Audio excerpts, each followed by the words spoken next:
안녕하세요. 소프트웨어 코딩 자격 엔트리 2급 강사 윤미란입니다. 이번 시간에 학습할 내용은 컴퓨팅적 사고력에 관련된 부분입니다. 컴퓨팅 사고력이란 컴퓨터가 문제를 해결하는 방식처럼 복잡한 문제를 단순화하고 이를 논리적으로 해결하는 능력을 말하는데요. 현대의 소프트웨어 교육은 복잡한 문제를 컴퓨터 과학적인 원리를 바탕으로 창의적으로 해결하는 컴퓨팅 사고력을 기르는 데 중점을 두고 있습니다. 문제가 있다면 문제를 분석하기 위해 필요한 자료를 수집하고 수집된 자료를 가지고 문제를 분석하고요. 분석된 내용을 토대로 해결안을 표현하여 프로그램을 코딩하게 됩니다. 그리고 문제를 분석해서 해결하는 과정에서 필요한 문제의 분할, 추상화, 자동화, 알고리즘 절차와 시뮬레이션, 병렬화 이렇게 6가지 기본적인 개념과 논리가 있습니다. 풀고자 하는 문제 영역에 따라서 필요한 코딩도 달라지게 되는데 문제 분석과 모델링을 제대로 할 줄 알게 되면 프로그램 코딩은 크게 어렵지 않습니다. 이런 자료를 가지고 자료를 분석하고 어떤 식으로 표현해야 하는지 이런 것들이 이제 주관식 문제로 출제가 됩니다. 이 컴퓨팅 사고력의 구성 요소 9가지를 살펴보면 아까 자료를 수집하고 문제를 분석하고 표현한다고 했죠? 이런 순서로 진행이 되고 그 다음에 코딩 작업을 하게 되는데 이 아래에 있는 이 구성 요소 중에 6가지 이 개념은 문제를 분석해서 해결하는 과정 중에 필요한 6가지 개념이 되겠습니다. 자료 수집은 문제의 이해와 분석을 토대로 문제를 해결하기 위해 자료를 모으는 거고요. 자료 분석은 이런 수집된 자료와 문제에 주어진 자료를 세심히 분류하고 분석하는 것이 자료 분석입니다. 자료 분석이 끝나면 자료를 적절한 그래프, 차트, 글, 그림 등으로 표현하게 됩니다. 표현하고 나서 프로그래밍, 코딩 작업이 되겠죠. 자, 이때 필요한 6가지 개념들이 있는데요. 문제 분해라는 것은 문제를 해결 가능한 수준의 작은 문제로 나누는 겁니다. 문제 분해, 분할 다 같은 말이고요. 추상화 작업은 문제 해결을 위해 반드시 필요한 핵심 요소를 파악하고 복잡함을 단순화하는 작업이 되겠습니다. 그리고 알고리즘과 절차화는 문제를 해결하거나 어떤 목표를 달성하기 위해서 수행되는 과정을 순차적 단계로 표현한 것이 알고리즘과 절차화입니다. 자동화는 컴퓨팅 시스템이 수행할 수 있는 형태로 해결책을 나타낸 것이 자동화이고요. 시뮬레이션은 복잡하고 어려운 해결책이나 현실적으로 실행이 불가능한 문제를 해결하기 위해 모의 실험을 한 것이 시뮬레이션입니다. 병렬화는 목표를 달성하기 위한 작업을 동시에 수행하도록 자원을 구성한 것이 병렬화입니다. 이런 기본 개념이 있습니다. 컴퓨팅 사고력을 통한 생활 속 문제 해결을 살펴보면 일상생활의 다양한 문제를 해결하기 위해서는 문제를 정확하게 분석하여 작은 단위의 문제로 나누고 분할하고 핵심 요소를 파악하여 추출한 후 프로그램하는 과정이 필요합니다. 분해, 분할이라고도 하고요. 해결이 가능한 단위로 문제를 분해하고 그 다음 반복되는 패턴을 인식하는 겁니다. 반복되는 일정한 경향 및 규칙을 탐색하고요. 이것을 추상화합니다. 문제의 단수나 패턴 인식으로 발견된 원리를 공식화하는 작업이 추상화입니다. 그 다음에 알고리즘으로 표현을 하는데 추상화된 핵심 원리를 절차적으로 구성하게 됩니다. 그 다음에 프로그래밍을 하게 되는데요. 컴퓨터가 이해할 수 있는 언어로 구현하고 실행할 수 있게 만들게 됩니다. 자, 이런 기본적인 과정들이 있습니다. 자, 이때 자료 수집을 할 때 자료들 여러 가지 자료와 정보들이 있는데요. 일단 자료와 정보의 개념 차이를 구별해 보도록 하겠습니다. 자료는 단순한 관찰이나 측정을 통해서 얻은 사실. 예를 들어서 오늘 기온이 마이너스 5도이다. 이런 사실들 있죠? 측정이나 관찰을 통해서 얻은 사실이 자료가 되겠고요. 또 정보는 수집된 자료를 평가, 분석, 종합 및 해석한 결과를 말합니다. 예를 들어서 자료 오늘 날씨가 마이너스 5도이다. 이게 자료가 되겠고요. 오늘은 외투를 꼭 입는 것이 좋겠다. 외투를 입어야 되겠다고 판단한 결과. 이런 것이 정보가 되는 겁니다. 예를 하나 더 들자면 한 해 매출을 분석하는 데 있어서 매출 자체는 자료가 되는 거고 이 자료를 이용해서 앞으로 매출이 오르겠다고 예측하고 오차 범위를 계산했다면 이것은 정보가 되는 겁니다. 그 다음에 우리 생활에서 표현하는 다양한 이런 자료와 정보는 연속적인지 아닌지에 따라서 아날로그와 디지털로 구분이 되는데요. 먼저 아날로그 자료는 자료와 정보를 연속적인 값으로 표현한 것이고요. 특징은 값을 명확하게 읽기 어렵다는 단점이 있습니다. 이렇게 시계바늘만 딱 봤을 때 정확히 몇 시 몇 분인지 판단하기가 좀 어렵죠. 2시, 이 시계를 잘 못 보는 사람은 2시 11분이라고 읽을 수도 있는 겁니다. 명확히 딱 봤을 때 값을 읽기 어렵다는 단점이 있고요. 그리고 디지털 신호는 연속적으로 변화하는 값을 불연속적 값으로 표현한 것입니다.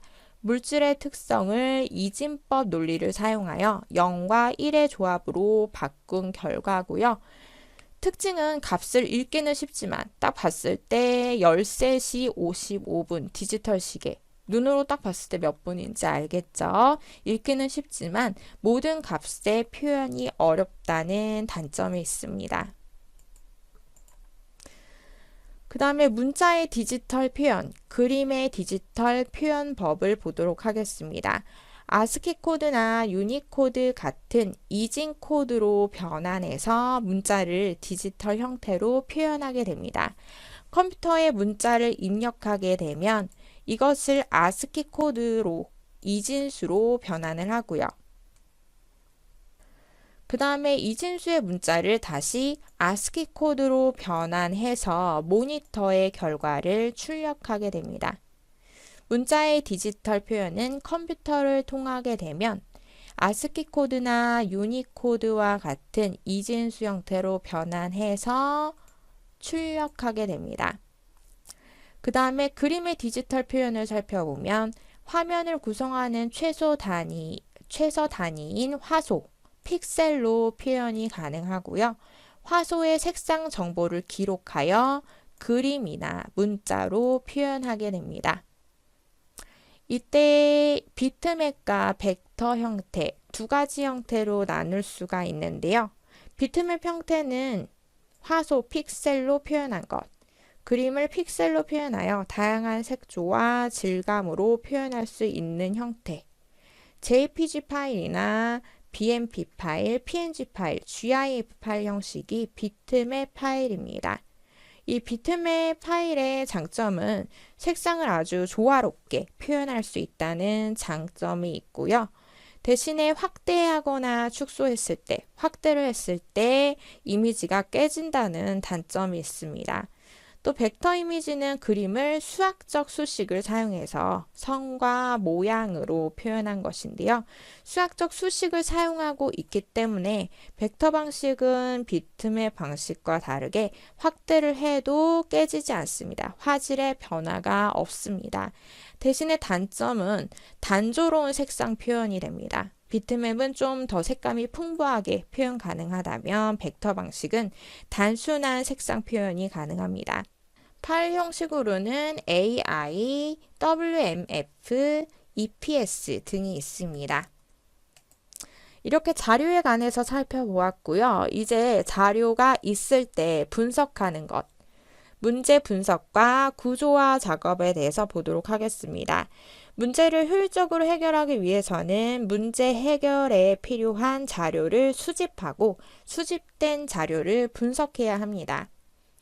정보의 구조화라는 것은 정보의 내용을 특성에 맞게 체계적으로 정리한 것을 정보의 구조화라고 합니다.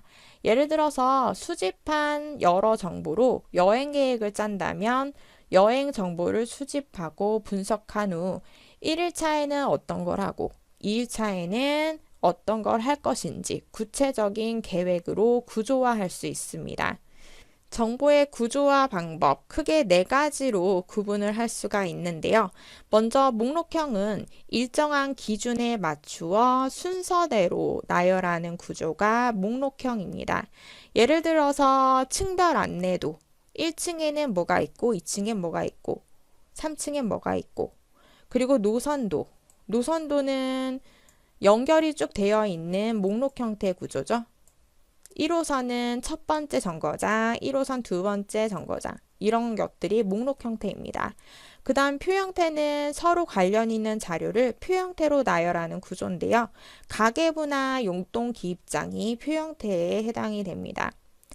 계층형은 한 지점을 중심으로 여러 지점으로 갈라지는 구조, 조직도나 가계도 형태가 계층형입니다.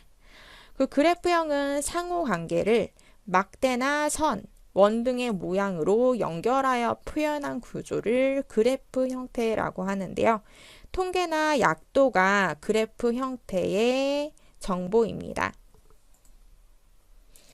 그 다음에 자료 구조 형태에 따른 분류를 보면 선형과 비선형으로 나눌 수가 있는데요. 선형은 관련 자료가 일정한 순서에 따라 한 줄로 연결되어 있는 구조, 리스트 형태입니다.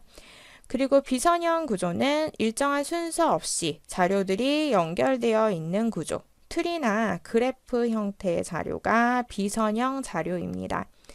자, 이렇게 해서 여러 가지 자료의 종류, 그리고 자료 분석은 어떤 식으로 하는지, 컴퓨팅적 사고력, 자료를 수집하고 분석하고 표현하고 코딩하는 단계, 이런 단계에 관해서 살펴보았습니다.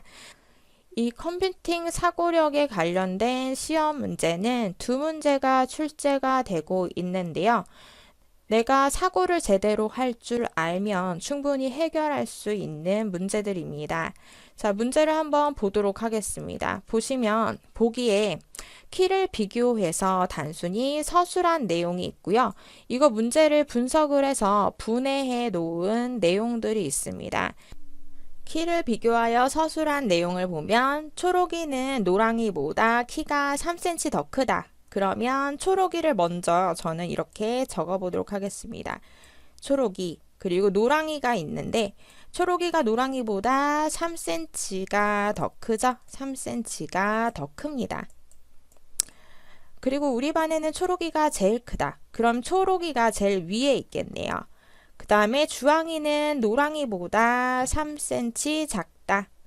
주황이가 노랑이보다 밑에 있습니다. 주황이 이렇게 적어볼까요? 노랑이보다 3cm가 작은 거니까 노랑이가 3cm가 더 크게 되겠네요. 3cm. 그 다음에 연두는 우리 반에서 키가 제일 작은데 연두, 주황이 아래에 연두가 있습니다. 연두는 키가 나와 있네요. 140. 연두는 키가 140이고 주황이는 연두보다 2cm 더 크다. 그러면 2cm가 더 크니까 주황의 키는 142 그리고 노랑의 키는 145가 되겠고요. 초록의 키는 148. 서술한 내용을 보게 되면 이 문제 분해한 내용을 보면 초록이는 노랑이보다 3cm가 더 큽니다. 그 주황이는 연두보다 2cm 더 크고 노랑이는 주황이보다 3cm가 더 크죠. 그래서 1번 주황이는 3cm, 주황이에 3cm를 더하게 되면 노랑이 키가 나오게 됩니다. 위 차트는 친구들의 키를 비교한 내용을 쉽게 나타내기 위해 그래프로 단수나 추상화한 것이다. 각 네모에 해당하는 친구들의 이름, 순서에 맞게 적으면 140이 연두였죠. 연두, 그 다음 142cm 주황이, 주황이보다 3cm 더 큰 노랑이, 그리고 148 초록이가 되겠습니다. 그러면 답안지에 적을 때는 1번 부분에는 3을 적으시면 되겠고요. 3, 그 다음에 연두, 이름 정확히 적어주셔야 되겠죠. 연두, 그 다음에 주황이, 주황이 정확히 적어주셔야 됩니다. 주황이, 그 다음에 노랑이, 그 다음에 초록이, 이렇게 정확한 이름을 순서대로 적어주셔야 됩니다. 연습 문제 2번을 또 보도록 할까요? 문제는 이렇게 두 개 문항이 출제되고 있습니다. 각각 10점짜리고요. 자, 민수는 공인인증서 암호를 설정하고 잊지 않기 위해 메모를 해두었다. 보기를 참고하여 문제 빈칸을 완성하는 내용입니다. 문제 빈칸을 보게 되면 첫 번째와 두 번째 부분에 공백이 있네요. 자, 메모 내용을 보면 암호는 특수문자 1개, 그리고 알파벳 2개, 숫자 4개로 구성되어 있습니다. 특수문자 첫 번째 나오게 되고요. 알파벳 2개, 숫자 4개. 암호 첫 자리는 영어로 sign이라고 부르며 전자우편 주소를 표기할 때 주로 쓰는 특수문자이다. 전자우편 주소 중간에 들어가는 기호가 sign, 골뱅이. 자, 이 기호고요. 그 다음에 알파벳 두 자리가 들어가는데 민수의 영문 이름 알파벳은 MS이다. 그 뒤에 나오는 내용들은 생일, 숫자에 관련된 내용이네요. 가족의 생일을 포함한다고 되어 있습니다. 여기에서 알파벳에 대한 언급은 민수의 영문 이름 알파벳밖에 없네요. 그래서 MS가 들어가게 되고요. 그 다음에 이제 생일이 들어가게 될 텐데 생일 여기 문제에 채워진 내용들을 보면 0땡25 이 생일과 똑같은 걸 찾아보면 강아지 생일이 있습니다. 그러면 여기 2번 부분에 들어갈 내용은 6이 되겠고 특수문자는 sign, 골뱅이가 되겠네요. 자, 답안지에다가 이렇게 적어주시면 되는 겁니다. 1번은 골뱅이, 그 다음에 2번은 6. 자, 이렇게 해서 문제 2개를 풀어보았습니다. 어떠신가요? 문제를 보시게 되면 충분히 사고를 해서 해결할 수 있는 문제들이 시험상에 나오고 있습니다. 쉽게 해결하실 수 있겠죠? 다음 시간에는 알고리즘 설계에 관련된 내용을 보도록 할 건데요. 이 부분도 역시 알고리즘 기호를 제대로 아시게 되면 충분히 해결하실 수 있는 문제들이 출제되게 됩니다. 다음 시간에 보도록 하겠습니다. 수고 많으셨습니다.